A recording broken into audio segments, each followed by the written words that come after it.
On a cold October night in 1997, a routine call would set in motion the discovery of one of the most disturbing secrets ever uncovered in the United States. A neighbor in the quiet town of Oakage, Oregon, reported strange sounds coming from an isolated farm. They weren't animals. They were cries. Cries from a place no one had entered or left for years.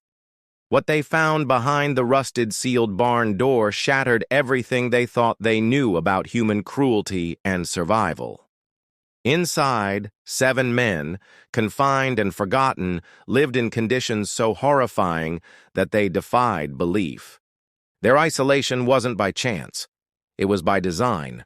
This was the Blackwood family, a lineage so deeply inbred its horrors could not be contained within the walls of the barn. These men were the product of generations of deliberate forced endogamy, a twisted experiment in genetic isolation. If this story has left you in disbelief, hit that like button, subscribe to our channel, and share this shocking revelation with others.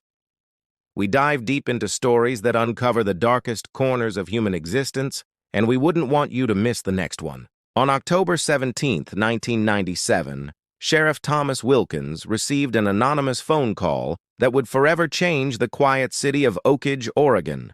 The caller, a neighbor of the Blackwood farm, spoke with an air of urgency, detailing strange noises coming from an isolated property. The man on the other end insisted the sounds were not from animals.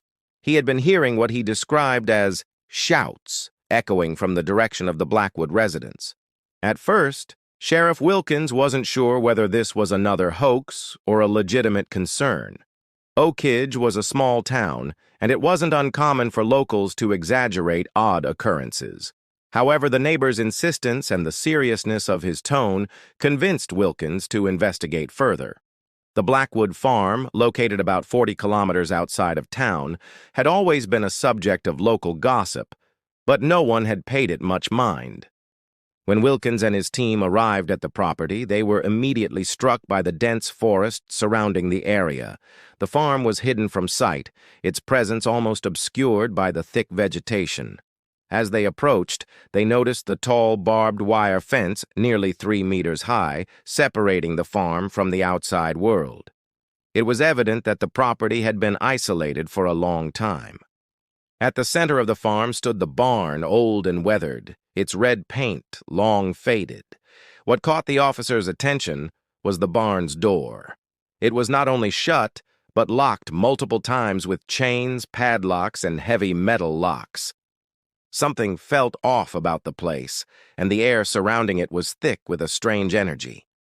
Sheriff Wilkins called for backup as the team prepared to break the locks and enter the barn. Inside, the first thing the officers noticed was the overpowering stench. It was a mixture of urine, feces, and something indescribable, a smell that one officer would later describe as the very absence of humanity.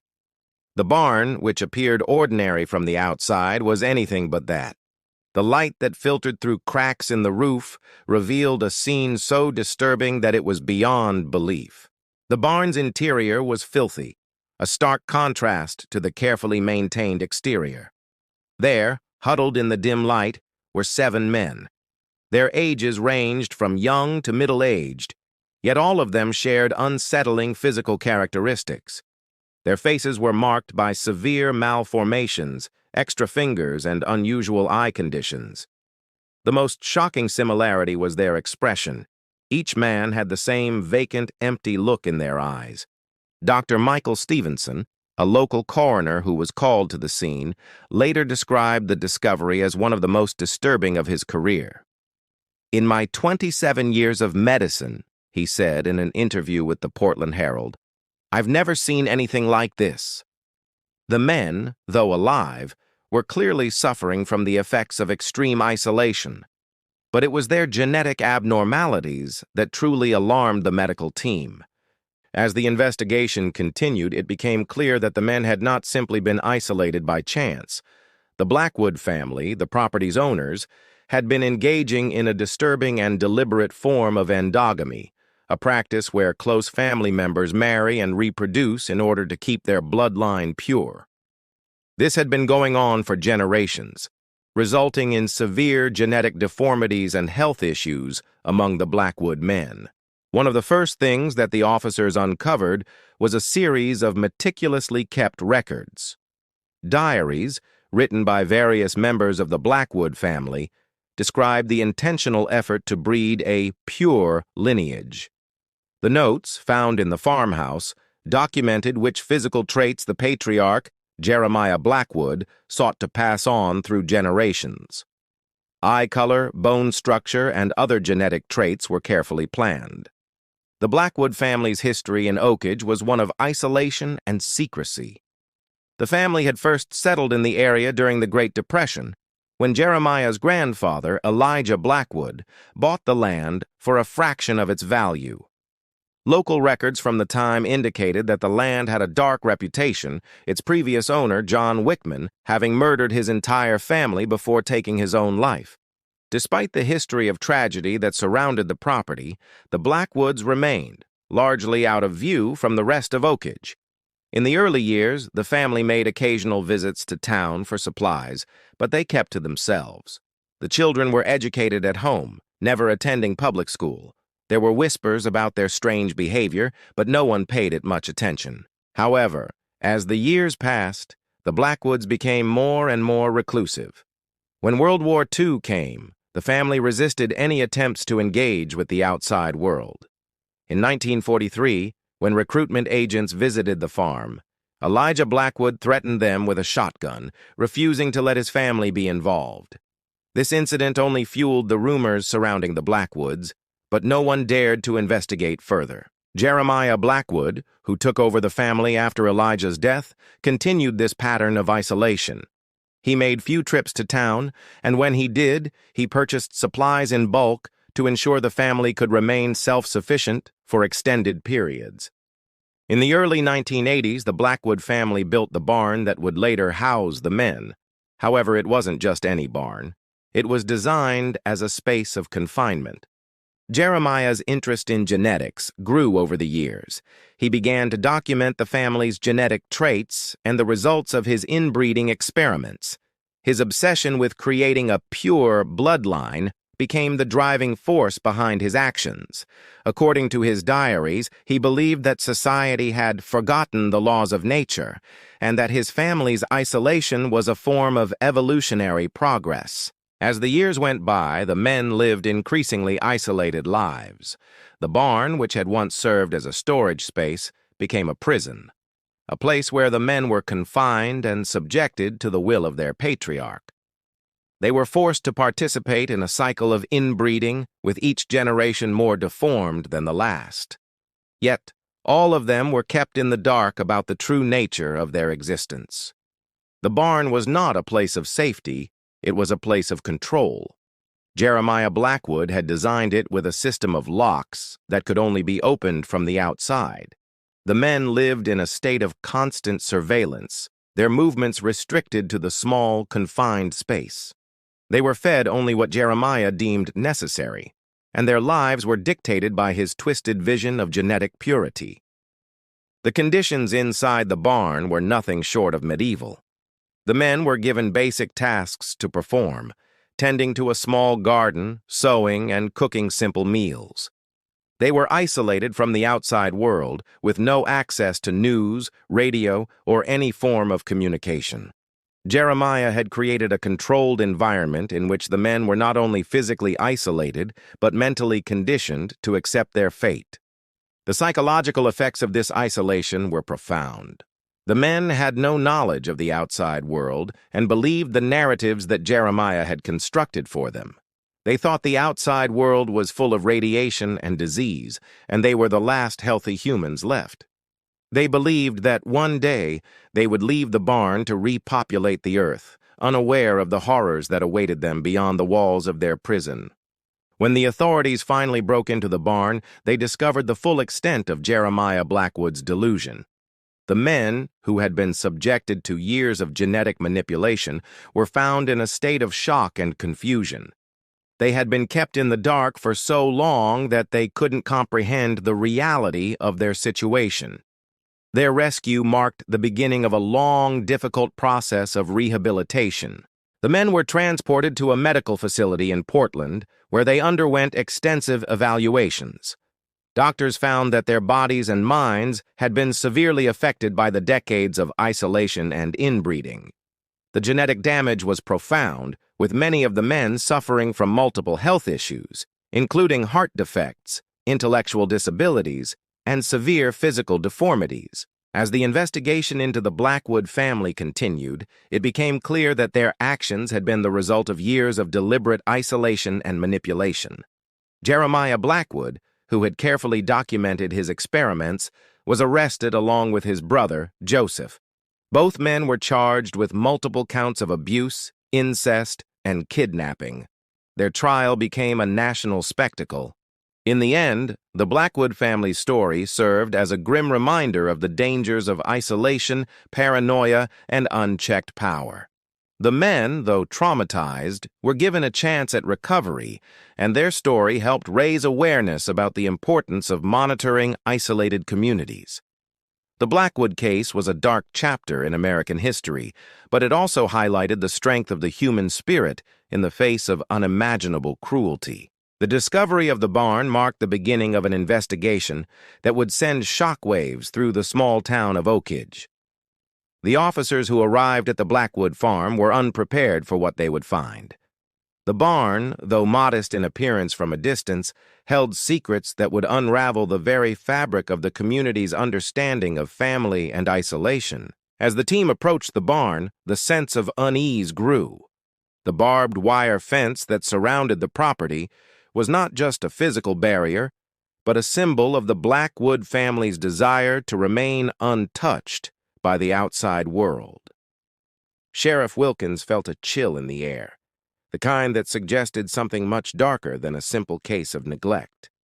The barn door, locked tightly with chains, padlocks, and bolts, had never been seen in such a condition. The officers hesitated before breaking the locks, unsure of what they would find inside. Once the door was forced open, a wave of foul air escaped, catching the officers off guard. The smell was overpowering: urine, feces, and something indefinable, an odor that seemed to come from a place untouched by humanity for far too long. The barn's interior was unlike anything the officers had ever encountered. It was dimly lit, with light filtering through cracks in the roof. In the center of the barn stood a long wooden table, surrounded by benches, evidence of the rudimentary lifestyle the Blackwoods had maintained. There was no sign of modernity, no electricity, no plumbing, nothing that could connect the men to the outside world. At first, the men inside the barn appeared to be just a group of disheveled individuals. But upon closer inspection, the officers quickly realized there was something terribly wrong. The men, ranging in age from their late teens to their 40s, shared startling physical similarities. Their faces were deeply scarred, marked by malformations that hinted at a life of extreme isolation. Some had extra fingers, others had unusual eye conditions, but it was their vacant expressions that truly unsettled the officers. Dr. Michael Stevenson, the coroner who arrived shortly after the discovery, described the scene as one of the most disturbing of his career.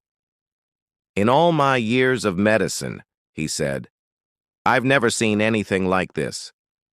The men had lived in such extreme conditions for so long that they had become almost entirely detached from the world around them. It was clear that their suffering had been ongoing for many years." The men's physical deformities were not the only disturbing thing the officers discovered. As the investigation continued, they began to uncover detailed records written by the Blackwood patriarch, Jeremiah Blackwood. These records, found in the farmhouse, painted a chilling picture of the family's history. The Blackwoods had been engaging in generations of deliberate inbreeding, a twisted attempt to preserve what they believed to be a pure bloodline. As the officers pieced together the Blackwood family history, it became apparent that their isolation was not accidental. Jeremiah Blackwood, the patriarch, had orchestrated a life of extreme seclusion for his descendants. His obsession with genetic purity had led him to isolate his family from the outside world, cutting off all contact with anyone who might have interfered with his plans. The Blackwood farm had been in the family since the early 1930s, when Elijah Blackwood, Jeremiah's grandfather, purchased the land for a fraction of its value. Local records from that time indicated that the property had a dark past, having once been owned by a man named John Wickman, who had killed his entire family before taking his own life. This tragic history seemed to set the stage for the Blackwoods' own descent into paranoia and isolation. Elijah Blackwood, despite the property's dark reputation, settled there with his sons and daughters. While they initially interacted with the local community, over time, they grew increasingly withdrawn. By the time Jeremiah took over the family farm, the Blackwoods had already begun to isolate themselves from Oakage, making fewer trips to town and avoiding contact with the outside world. In the 1950s, when Jeremiah married his second cousin, he further solidified the family's insular lifestyle. The Blackwood family's presence in Oakage became even more minimal. They would occasionally make trips to town for basic supplies, but for the most part, the family kept to themselves. Their isolation became more complete as the years passed, culminating in the construction of the barn in the early 1980s. The barn, initially intended as a storage space, was transformed into a prison-like structure by Jeremiah. The barn's design was not accidental. It was constructed with a series of locks and chains, ensuring that no one could escape. Inside, the men were kept in isolation, subjected to the whims of their patriarch. Their lives were controlled by Jeremiah's obsession with genetic purity and his belief that isolation was the key to preserving his family's legacy. Inside the barn, the men were given a semblance of daily life. They worked together, preparing simple meals, maintaining a small garden, and performing rudimentary tasks to keep themselves occupied. But it was clear that their existence was a far cry from normalcy. The barn's oppressive atmosphere, combined with the men's physical and mental conditions, created an environment of total subjugation. Jeremiah's obsession with maintaining a pure bloodline was well documented in his personal diaries. These records, later discovered by investigators, revealed the lengths to which Jeremiah had gone to control the genetics of his family. He had planned the unions between relatives meticulously, believing that inbreeding would result in the creation of a superior lineage. The more the officers uncovered about the Blackwood family, the more they realized the extent of the family's delusion. The men had been kept in the dark about the outside world, fed a warped narrative created by their patriarch. They believed that the world outside was filled with disease and radiation, and that they were the last healthy humans on Earth. The mental conditioning the men had undergone was as severe as their physical isolation. They had no concept of modern life, no knowledge of the world beyond the walls of the barn. Their understanding of time was warped, as the only measure of time they had was the amount of light that filtered through the barn's cracks. When the officers finally rescued the men from the barn, they were met with a scene of disbelief. The men had been isolated for so long that they were unable to comprehend the reality of their situation. They had been raised in a world of fear and ignorance, cut off from everything that was normal. The rescue marked the beginning of a long, difficult journey for the men. The discovery of the Blackwood barn was a turning point in the investigation, but it was just the beginning of a much larger story.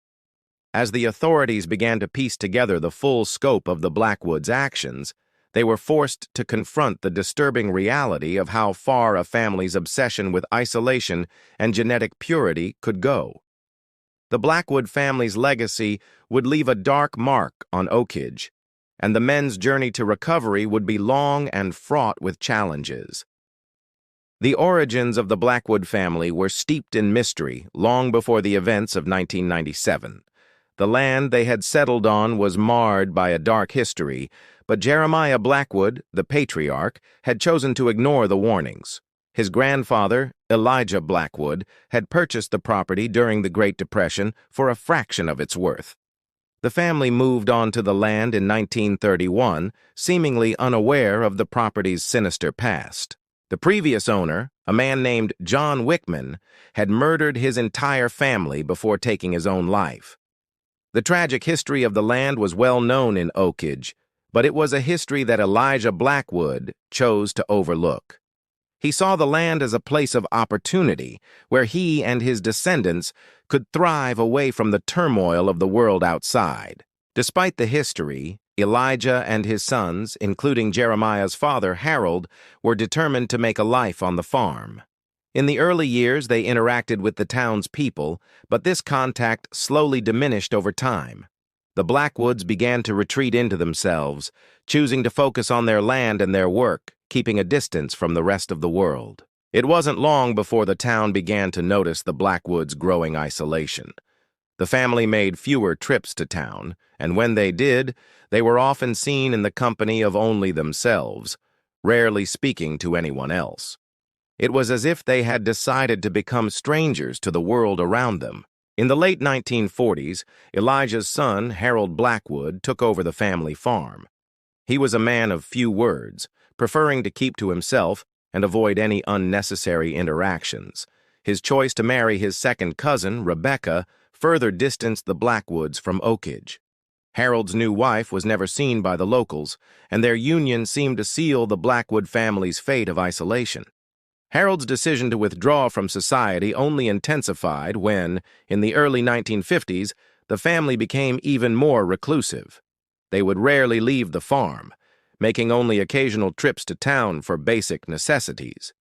It was during this time that the Blackwoods' strange beliefs began to take root, beliefs that would define the family's actions for generations to come. Jeremiah Blackwood, Harold's son, had always been an odd child.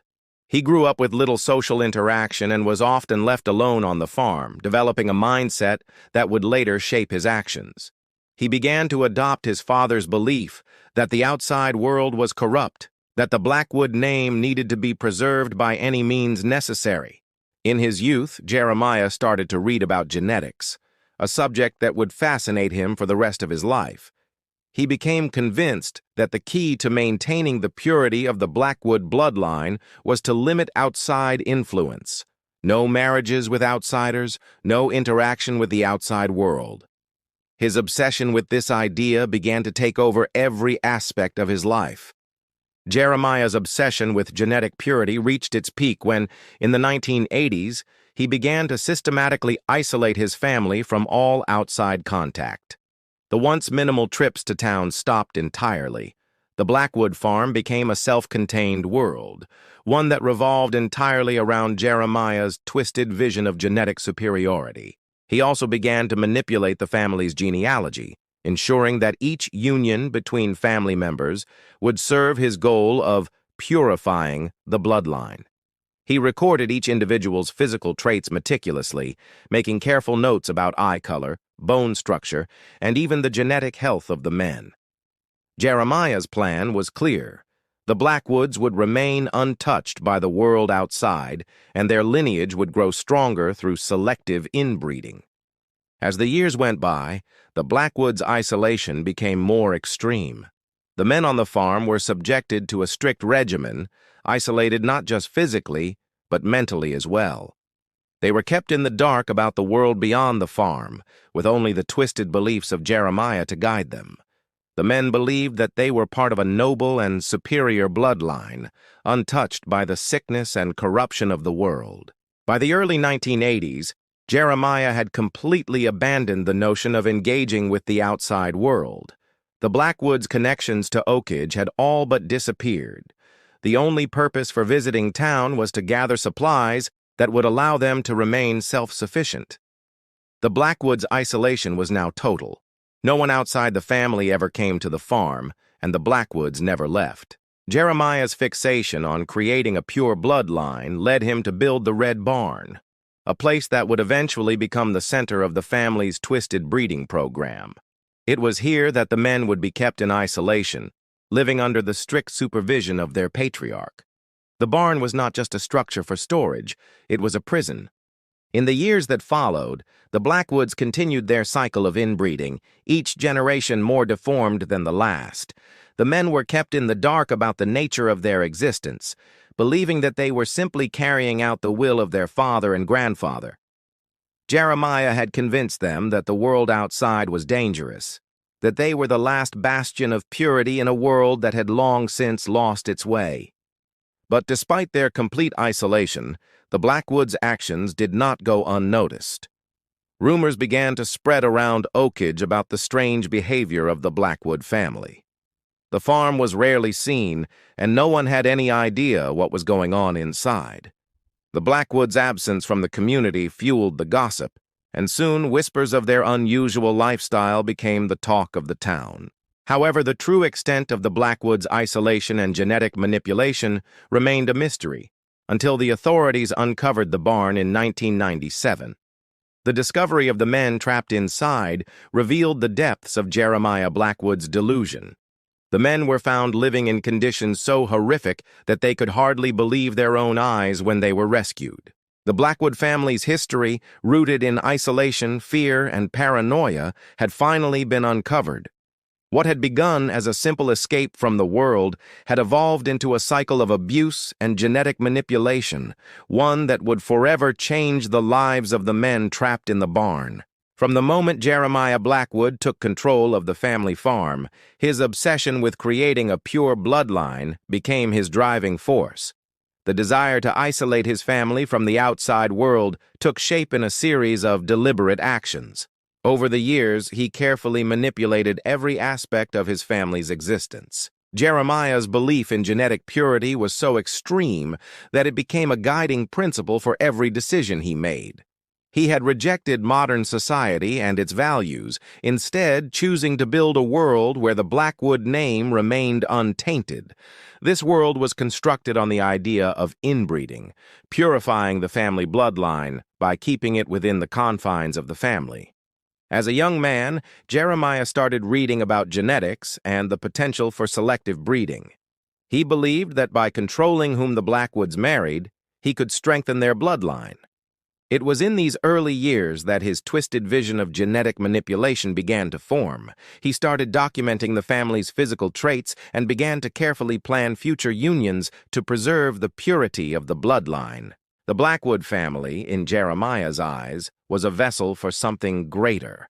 He believed that their isolation was essential to their survival, that mixing with outsiders would weaken them. To him, the Blackwoods were meant to endure and grow stronger with each generation, and so he enacted his plan, systematically ensuring that his family's genes stayed within the family. Jeremiah's desire for control was not just about genetics. It was about power. By keeping the Blackwoods isolated from the outside world, he could maintain authority over their lives. The men, unable to understand the full scope of his plan, were trapped in a system they could neither question nor escape. The most disturbing aspect of Jeremiah's plan was how deeply ingrained it became in the daily life of the men. From a young age, they were taught to view themselves as part of a superior lineage. They were told that their existence was vital, that they were the last bastion of purity in a world gone awry. Every aspect of the Blackwood men's lives was controlled by Jeremiah. They were kept in a state of constant fear, isolated from any potential influences that could corrupt their understanding of the world. This manipulation went beyond genetics. It was a psychological form of control. Inside the barn, the men lived under strict supervision. They were given limited freedom, their every action monitored by Jeremiah or his brother Joseph. The barn itself was a prison, a space where the men were forced to work, reproduce, and continue the cycle of isolation. Jeremiah had designed the barn specifically for the purpose of containment. The barn was not just a place to live, it was a space built for genetic manipulation. It had been constructed with locks and chains, ensuring that the men remained inside, never able to escape. The barn itself was a reflection of the family's twisted ideology. Inside, there was no modern technology, no comforts of the outside world. The men had no access to the things that most people took for granted: electricity, communication, or even a basic education. They were kept in the dark, both literally and figuratively. Jeremiah had gone to great lengths to ensure that his family's isolation was complete. He had designed the barn with special partitions, dividing it into separate rooms to house the men. Each of them was kept alone, isolated from one another as well. It was a form of control that further reinforced the idea that they were cut off from the world. The men were provided with minimal resources. Their food consisted mainly of what they could grow on the farm. They lived a simple life, one that revolved around survival rather than thriving. The isolation was so complete that they didn't even know the basics of modern life. They had no concept of the outside world beyond the walls of the barn. In the barn, time seemed to stand still. The men lived in a world where days blended together, and the only sense of time came from the light that filtered through the cracks in the barn's roof. Jeremiah's manipulation of their perception of time was part of his larger plan to control them completely. The men were taught to fear the outside world.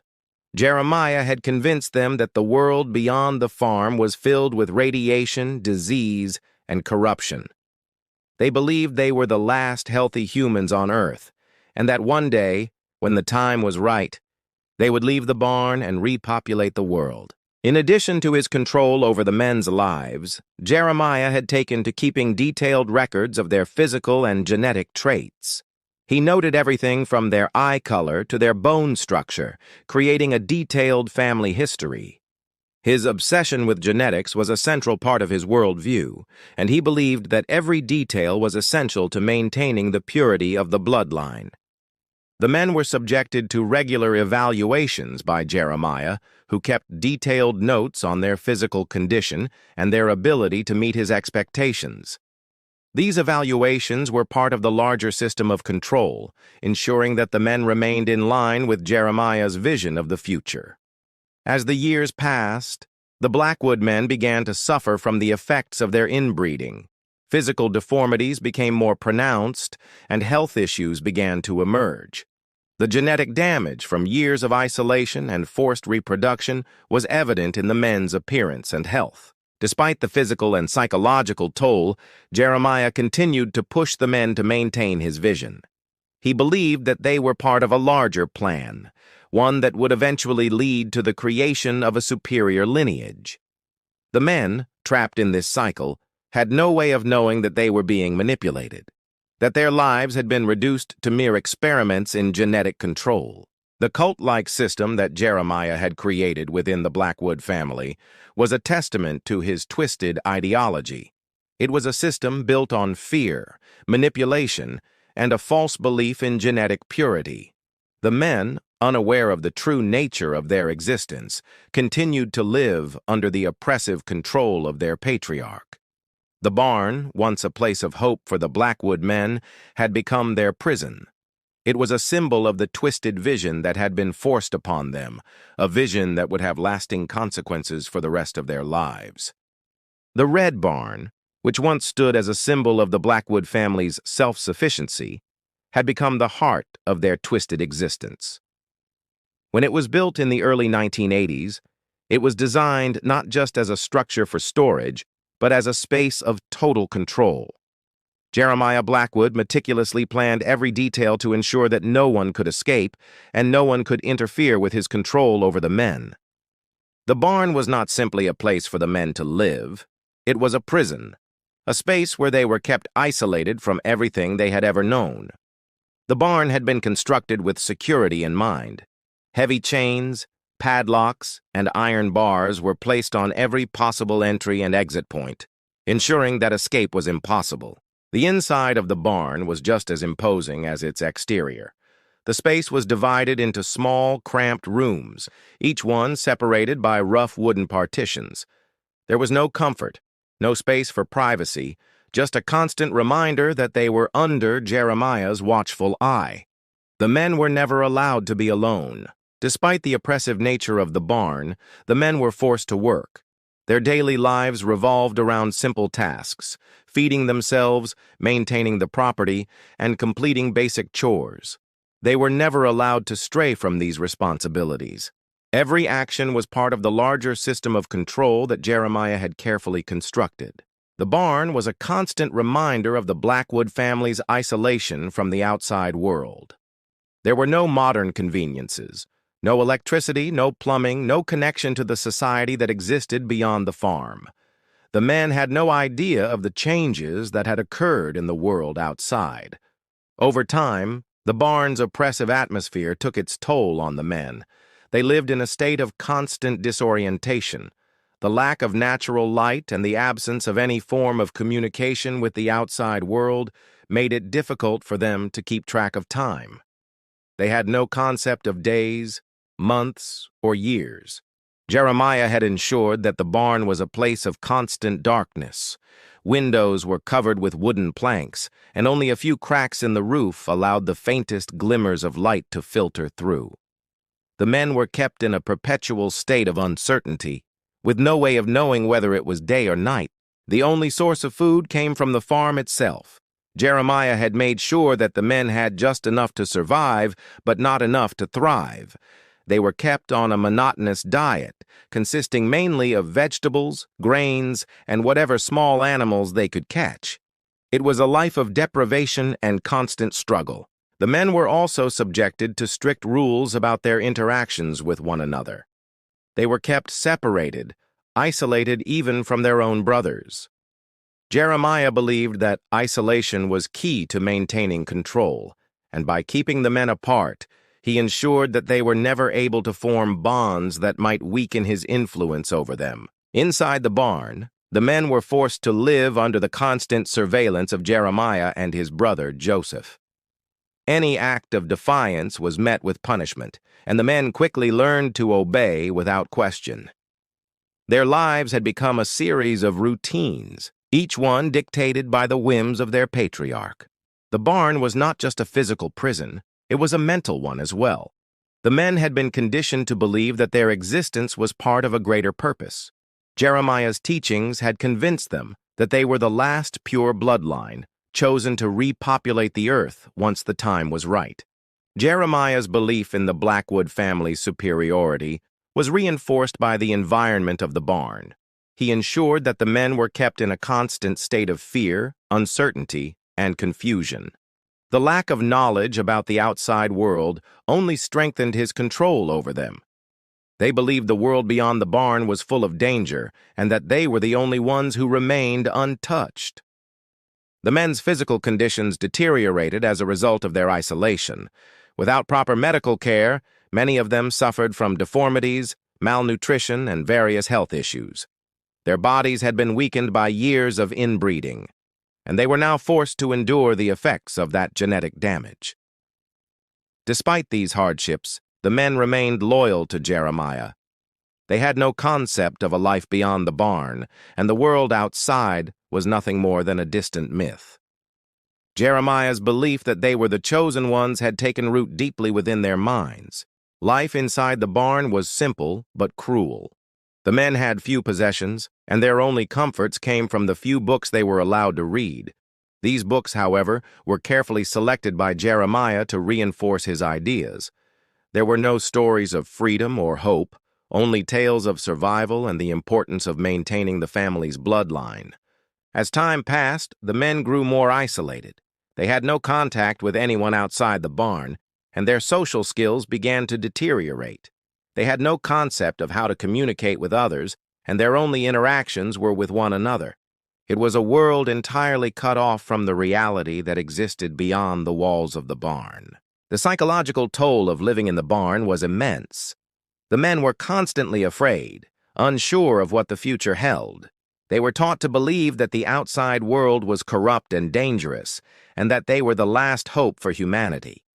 This belief, though misguided, kept them tethered to the idea that their lives had a greater purpose. Inside the barn, time seemed to stand still. The men had no concept of progress, no sense of moving forward. Their lives were frozen in a cycle of work, obedience, and isolation. They were trapped in a world that was both physically and mentally confining. The red barn, which had been built to keep the Blackwood men isolated, had become the center of their world. It was the only place they knew, the only place they had ever called home. But as the years passed, it became clear that the barn was not just a home, it was a prison. Jeremiah Blackwood's obsession with maintaining a pure bloodline was not just a passing interest. It was the driving force behind every aspect of his life. He had come to believe that the Blackwood men were the last remaining hope for humanity. The outside world, in his mind, had been corrupted by modernity, and only the Blackwoods, with their untainted lineage, could rebuild the world once the time was right. This belief became more entrenched as Jeremiah grew older. He sought out books and materials about genetics, biology, and the history of eugenics, convinced that he could apply these ideas to his own family.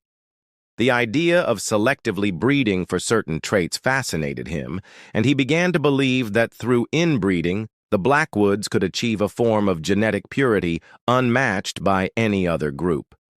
Jeremiah's distorted beliefs were rooted in a toxic mix of isolation, self-education, and a warped understanding of science. He misunderstood the principles of genetics and eugenics, applying them to his family in ways that were both harmful and dangerous. He rejected the idea of diversity, believing that the purity of the Blackwood bloodline was the key to the survival of the human race. As his obsession grew, Jeremiah began to see the outside world as a threat. He viewed it as a place of moral decay, where people mixed and intermarried without concern for the purity of their bloodlines. To him, the Blackwoods were the last pure group of people, and it was his duty to preserve that purity at all costs. Jeremiah's beliefs extended beyond genetics. He came to see his family as a form of sacred vessel, one that would carry the weight of humanity's future. In his mind, the outside world had lost its way, and the Blackwoods were the only ones capable of saving it. This sense of self-importance drove him to ever more extreme actions. He began to isolate his family even further from the outside world, cutting off any contact with anyone who might challenge his beliefs. The Blackwoods made fewer and fewer trips to town, and when they did, they interacted only with each other. Jeremiah believed that the outside world was full of sickness, corruption, and violence, and he wanted to shield his family from these influences. By the time Jeremiah took control of the family farm, his beliefs had become so ingrained that he saw them as indisputable truths. He viewed any form of resistance to his ideas as a threat to the future of the Blackwood bloodline. This mindset was reinforced by the small community of men he had raised, all of whom had been taught to believe in the righteousness of Jeremiah's cause. To keep the Blackwoods isolated and under control, Jeremiah took to extreme measures. He built the barn as a physical barrier, ensuring that his family would be separated from the world and forced to live according to his vision. The barn was not just a place to live. It was a fortress, a space designed to keep the men in and the outside world out. Jeremiah believed that by keeping his family isolated, he could protect them from the harmful influence of society. He believed that the Blackwood bloodline was strong enough to withstand the pressures of the outside world, but only if it remained pure. To him, inbreeding was not only a necessary step, but a vital one that would strengthen the family's genetic legacy. The barn became the center of Jeremiah's world. It was here that the men were kept in a constant state of isolation, far removed from any form of normal life. Inside the barn, the men were forced to follow the rules set by Jeremiah. They worked, ate, and slept under his supervision, with no freedom to think or act outside of his control. Despite the oppressive conditions, Jeremiah continued to reinforce the idea that the Blackwood men were the chosen ones. He taught them that they were the last pure bloodline, and that one day they would leave the barn and repopulate the world. This belief, though entirely false, became a central part of the men's understanding of their existence. Jeremiah's beliefs were so deeply ingrained in the men that they accepted his teachings without question. They were taught to view their isolation as a privilege, to see it as a form of protection. The outside world, they were told, was dangerous and corrupt, and they were the last bastion of purity in a world gone astray. The men were never allowed to question Jeremiah's authority. To do so would be to challenge the very foundation of their existence. They were raised to obey without question, to accept that their lives were part of a grand plan. Jeremiah's authority was absolute, and any form of dissent was swiftly punished. The psychological toll of living under Jeremiah's control was immense. The men were taught to fear the outside world, to see it as a place full of danger and corruption. They were conditioned to believe that they were the only ones who could save humanity, and that their lives had a higher purpose. The longer they remained in isolation, the more the men began to believe Jeremiah's delusions. They had no frame of reference for understanding the world outside the barn, and Jeremiah's teachings became their reality. The barn, once a place of self-sufficiency, had become their prison, and they were completely dependent on Jeremiah for their survival. As the years went by, the men's physical and mental health deteriorated. The effects of inbreeding took their toll, and many of the men suffered from deformities, health problems, and cognitive impairments. Despite this, Jeremiah continued to push the men to fulfill his vision. To him, their suffering was a necessary sacrifice for the future of the Blackwood bloodline. Jeremiah's beliefs were rooted in a fundamental misunderstanding of genetics and human biology. He saw the Blackwood bloodline as something sacred, something to be preserved at all costs. But in his attempt to purify his family's bloodline, he only created a cycle of suffering and genetic damage. Despite the damage caused by his actions, Jeremiah continued to see himself as a visionary. He believed that his family was on the path to something greater, that they were destined to rebuild the world once the time was right. In his mind, the men were not victims, they were the chosen ones. Jeremiah's delusions of grandeur continued to drive his actions, even as the men suffered under his control. They were trapped in a world of fear, isolation, and confusion with no way of understanding the reality of their situation. And all the while, Jeremiah continued to see himself as the savior of the Blackwood bloodline, blind to the damage he had caused. The discovery of the Blackwood barn marked the beginning of a long and difficult journey for the men trapped inside. When the authorities finally broke through the heavy locks and chains, they were met with a shocking scene. The men, who had spent their entire lives in isolation, were confused and disoriented. They had no understanding of what had happened to them or what awaited them in the world outside the barn. For the first time in years, they were exposed to the harsh light of reality. The outside world, so distant and foreign to them, was now within reach. But the men had been conditioned to fear it, to believe that it was dangerous and corrupt. They didn't know how to process the vastness of what had just happened. The rescue operation, led by Sheriff Thomas Wilkins and a team of medical professionals, was a difficult and emotionally charged process. The men were carefully evaluated, each one examined for physical and psychological trauma. The damage done by years of inbreeding and isolation was evident. In the days that followed, the men were moved to a medical facility in Portland where they could receive proper care and treatment. The initial shock of their rescue was followed by a period of intense therapy. The men had to be taught about the outside world, a world that was completely alien to them. Their physical conditions were examined by doctors who found that many of the men were suffering from severe genetic damage. Some had deformities, others had cognitive impairments, and all of them were malnourished. The effects of years of inbreeding were evident in every aspect of their health. Despite the physical toll, the men's mental health was just as fragile. The psychological trauma they had experienced was profound. They had been raised in a world where isolation, fear, and obedience were the norms. The concept of freedom, of choice, was foreign to them. Psychologists worked with the men to help them understand the reality of their situation. They were told that they were not part of some grand plan, that they were not the last hope for humanity. For many of the men, this was a difficult truth to accept.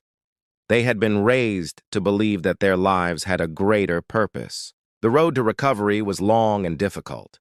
The men had to learn how to interact with others, how to live in a society that was so different from the isolated world they had known.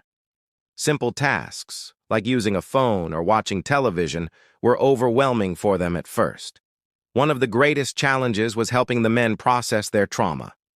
They had been raised to believe in the absolute authority of their patriarch, Jeremiah Blackwood. For most of their lives, they had never questioned him. Now they were faced with the reality that their entire existence had been based on lies. For some of the men, the transition to normal life was easier than for others. Some adapted quickly, while others struggled to adjust to the complexities of the world outside the barn. The psychological scars of their upbringing were not easily erased. The men were given time and space to heal, both physically and emotionally. They were provided with specialized care to address their unique needs. The University of Oregon, which had been involved in the investigation, developed a program specifically designed to help the men reintegrate into society. The public reaction to the rescue was mixed. Some were shocked by the revelation of the Blackwood family's twisted practices, while others questioned how something like this could have happened without anyone noticing. The case raised difficult questions about isolation, surveillance, and the limits of personal privacy in rural America. The legal consequences for Jeremiah Blackwood and his brother Joseph were swift. Both men were arrested and charged with multiple crimes, including kidnapping, incest, and child abuse. Jeremiah, who had believed he was acting in the best interests of his family, refused to acknowledge the severity of his actions. At trial, Jeremiah Blackwood was found guilty on all counts and sentenced to life in prison without the possibility of parole. His brother Joseph, who had been complicit in the abuse but had shown signs of remorse, received a lesser sentence of 45 years. The men were separated and their fates were sealed. The men who had been rescued from the barn began the long process of rebuilding their lives. Some found work, while others continued their therapy and education. The state of Oregon provided financial assistance to help them transition into society. But the scars of their past would never fully disappear. Over time, the men began to form new relationships with others, although many struggled with the trauma of their upbringing. They had been denied the opportunity to form bonds with anyone outside of their immediate family, and as a result, they found it difficult to trust others. For the men who had been rescued, their recovery was a slow and ongoing process. They faced challenges that most people would never understand, but with time and support, they began to build new lives. They were given the opportunity to define their futures, free from the oppressive grip of their past. The story of the Blackwood barn became a symbol of both the resilience of the human spirit and the horrors of unchecked power. It was a reminder of the dangers of isolation, of how easily a person's beliefs can become distorted when they are allowed to control the lives of others without accountability. As the years passed, the men continued to heal. Though their journey was far from over, they had been given a second chance at life, but it would take time to fully embrace the world that had once been so foreign to them. They were no longer prisoners of the barn, but the memories of their past would always linger. The Blackwood case left a deep scar on the small town of Oakridge. The legacy of the Blackwood family, particularly the disturbing events surrounding the barn, became a symbol of the dangers of unchecked isolation. It also raised questions about rural life, surveillance, and the limits of privacy in communities that were far removed from the modern world. The men who had been rescued from the barn were given a second chance at life, but it was not without its challenges. Their past, marked by years of abuse and isolation, haunted them. It was impossible to erase the memories of their time in the barn, and the psychological scars would take years to heal. As they began to adjust to their new lives, the men faced obstacles that most people could never understand. They had been kept in isolation for so long that they had little knowledge of the world outside the barn. Basic concepts like electricity, television, and modern technology were all completely foreign to them. The University of Oregon developed a special program to assist the men in their rehabilitation. It became known as the Blackwood Protocol. The goal was to help the men reintegrate into society and gradually expose them to the modern world. The process was slow and painstaking, but it offered the men a chance to rebuild their lives. The Blackwood case also prompted changes in the way rural communities were monitored. In 2003, the United States Congress passed the SARA Law, which established new protocols for the surveillance of isolated rural communities. The law aimed to prevent the kind of abuse that had occurred at the Blackwood farm, ensuring that children in remote areas would be protected from similar situations. In the years following the rescue, the men who had been freed from the barn slowly began to rebuild their lives. Some of them found work, while others continued their education. The state of Oregon provided them with financial assistance to help them transition into society. One of the most remarkable aspects of the case was the resilience of the men.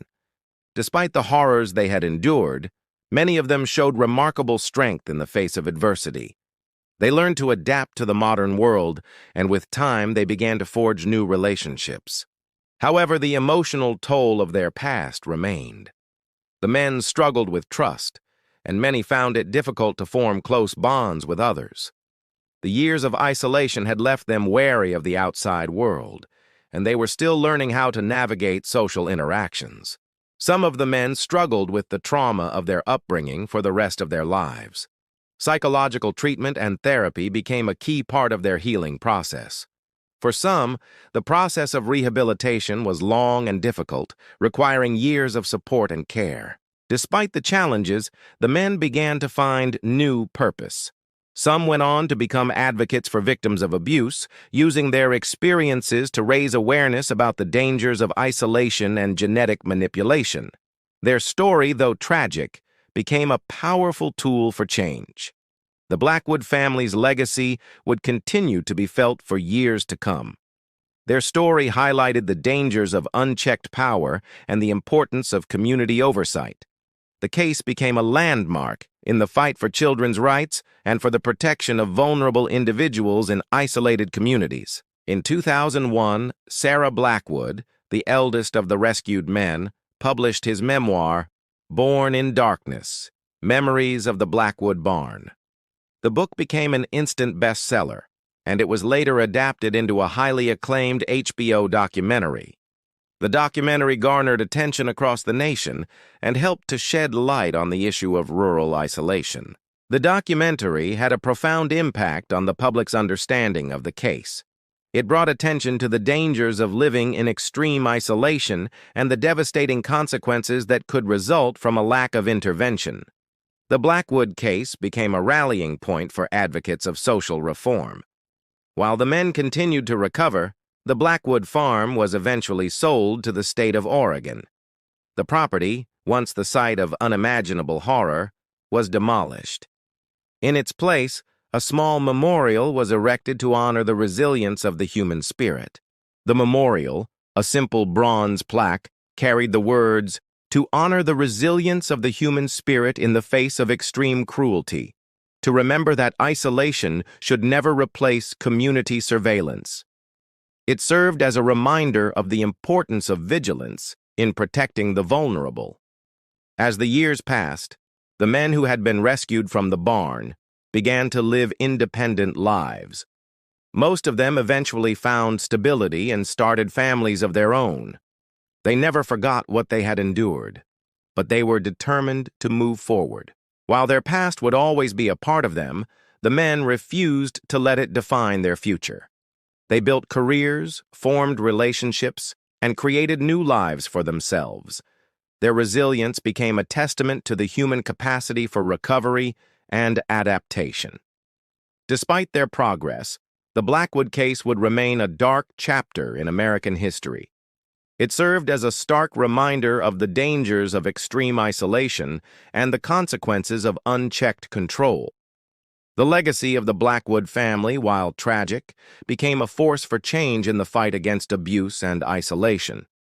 The Blackwood Protocol, created to help the men reintegrate into society, was later used as a model for other cases of extreme abuse. It became a vital tool for understanding the effects of long-term isolation and how to best support victims in their recovery.